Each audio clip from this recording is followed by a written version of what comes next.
বাদশাহী chicken korma বানানোর জন্য কড়াতে জল দিয়ে জলটা গরম হলে তাতে বড় বড় ডুমো ডুমো করে রাখা পেঁয়াজ, কাঁচা লঙ্কা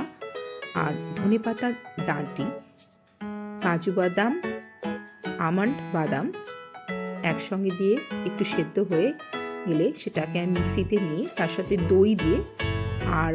গোটা গরম মশলা, জায়ফল, জয়িত্রী একসঙ্গে পেস্ট করে নিতে হবে।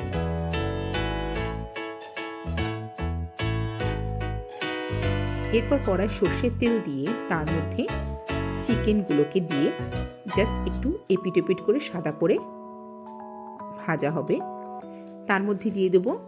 গাছ পেঁয়াজে কুচি করে কাটা, তেলের মধ্যে দিয়ে দেব আদা রসুনের পেস্ট, আর শুকনো মশলার মধ্যে আমি দিয়েছি